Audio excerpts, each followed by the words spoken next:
Think about your oldest memory. Not your favorite memory. Your oldest one.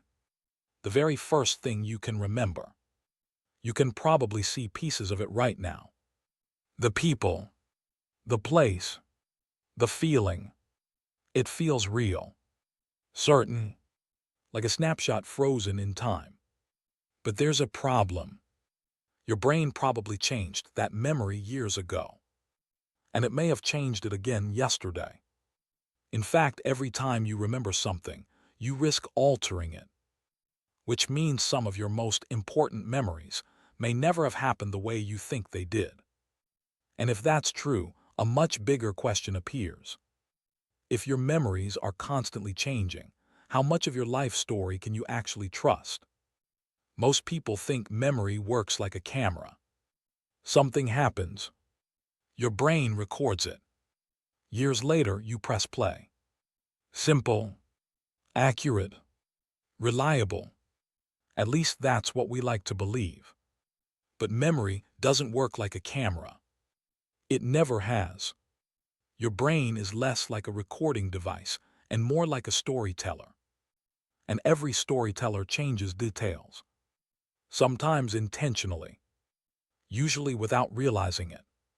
Imagine watching a movie tonight, then trying to describe every scene 5 years from now. You'd remember the important moments, the emotional moments, the scenes that stood out. But thousands of details would be gone. The color of someone's shirt, the exact words they used, the objects in the background. Your brain would fill in those missing pieces automatically. Not because it's broken, because that's what it evolved to do. And that's where things start getting strange. Because once scientists began studying memory properly, they discovered something deeply unsettling. Your memories aren't stored and replayed. They're rebuilt. Every single time. One of the researchers who helped prove this was psychologist Elizabeth Loftus. Her experiments completely changed our understanding of memory. In one famous study, participants watched footage of a car accident. Later, they were asked questions about what they had seen. The questions seemed harmless, but there was a hidden trick. One group was asked, how fast were the cars going when they hit each other? Another group was asked, how fast were the cars going when they smashed into each other? Just one word changed. Hit or smashed. That was it. Yet the results were remarkable. People who heard the word smashed consistently remembered a more violent crash. Some even reported seeing broken glass, despite the fact that no broken glass existed. Think about that for a moment. A single word changed what people remembered seeing. Not what they thought happened. What they remembered happening. The memory itself had been altered. And once researchers realized this was possible, they pushed further. What they discovered was even stranger. In some experiments, people were convinced they had experienced events that never happened. Getting lost in a shopping mall as a child. Meeting fictional characters. Witnessing situations that were completely invented. At first, many participants rejected the false memories. Then something fascinating happened. Over time, some began adding details. Descriptions. Conversations. Emotions. Entire scenes. Their brains weren't simply accepting false information. They were constructing memories around it. Memories that felt completely real. And that's the terrifying part. The feeling of certainty means almost nothing. You can feel absolutely certain about something and still be wrong. Most people assume confidence and accuracy are connected. They're not. Some of the most inaccurate memories can also be the most convincing, which creates a serious problem. Because memory isn't just something you use. Memory is who you are. Think about how you would describe yourself. You'd probably tell a story. You'd talk about your childhood, your successes, your failures, your relationships, your experiences, everything that shaped you. But all of those things depend on memory. Your identity is built from remembered events, and those memories are constantly changing. Imagine asking two siblings about the same family holiday. One remembers laughter. The other remembers arguments. One remembers it as a wonderful trip. The other remembers it as miserable. Who's right? Possibly both. Because memory isn't a perfect record of events. It's an interpretation. Your brain doesn't simply remember what happened. It remembers what mattered. And what matters can change over time. Think about an embarrassing moment from years ago. At the time, it probably felt like the end of the world. Now it might seem funny. The event didn't change, but your interpretation did. And every time you revisited that memory, the memory changed alongside it. Scientists call this reconsolidation. Whenever you remember something, the memory becomes flexible again. Imagine opening a document on your computer. Once it's open, you can edit it. Add something, remove something, rewrite a section, then save it again. Memory works in a surprisingly similar way. Every time you recall an event, you're opening the file. And before it gets stored again, changes can occur. Most of those changes are tiny. But over years, tiny changes add up. The memory you have today may not be identical to the memory you had 10 years ago. In some cases, it may be dramatically different. And yet it still feels authentic. Because authenticity is a feeling, not proof. This explains something many people experience. Have you ever remembered yourself being braver than you actually were? Smarter, more confident. Maybe you've remembered someone else as worse than they really were. Or better.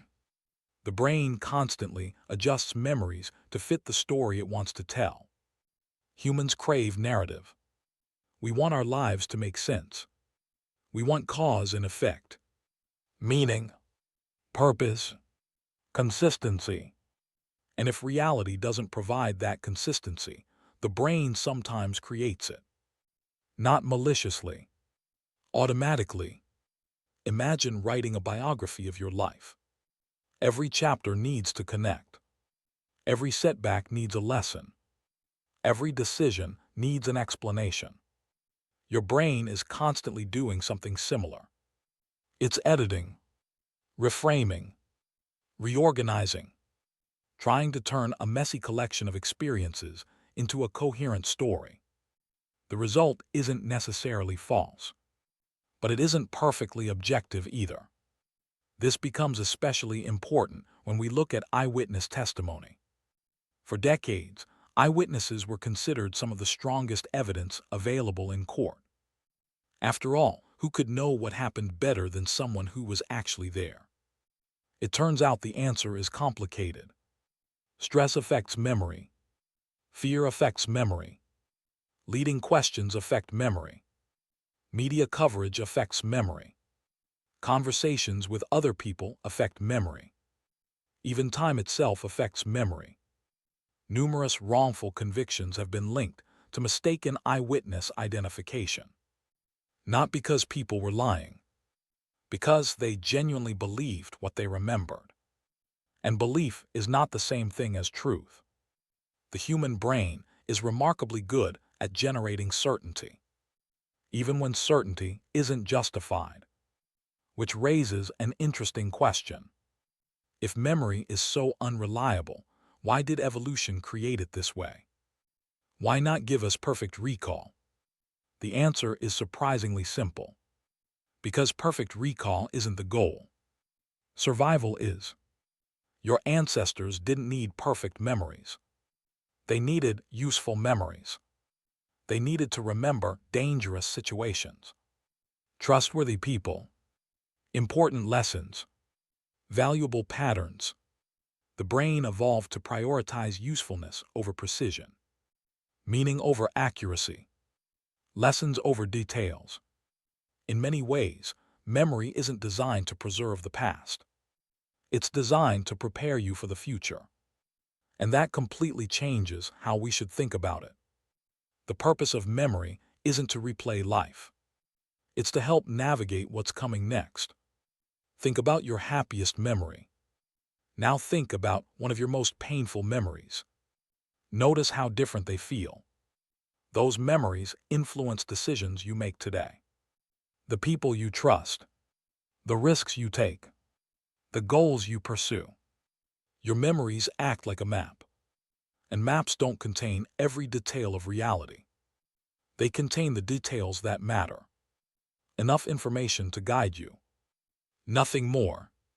Which brings us back to the original question. If memory can be distorted, can you trust any of it? The answer is yes. Just not in the way most people assume. Individual details can be wrong. Dates can be wrong. Conversations can be wrong. Specific events can be misremembered. But the broader emotional truth often remains surprisingly accurate. You may not remember every moment of your childhood, but you remember how it felt. You may not remember every conversation with someone you loved, but you remember what they meant to you. You may not remember every challenge you faced, but you remember how those experiences changed you. In a strange way, memories can be factually imperfect while remaining emotionally true. And perhaps that's enough. Because human beings aren't archives. We're storytellers. We take fragments of experience and build meaning from them. We create narratives. We create identities. We create a version of ourselves that helps us understand who we are. The strange thing is that this process never stops. Right now, your brain is rewriting memories, adjusting them, updating them, connecting them to new experiences. The version of your life story you carry today is not the same version you carried 5 years ago. And it won't be the same version you carry 5 years from now. The past feels fixed, permanent, untouchable. But in a very real sense, part of it changes every time you remember it. Which means some of the most important moments of your life are still evolving, still being edited, still being rewritten. So the next time you find yourself saying, "I remember it perfectly," pause for a moment. Because your brain may not be showing you a recording. It may be telling you a story. And the most fascinating part is that story has already been rewritten countless times before you ever heard it.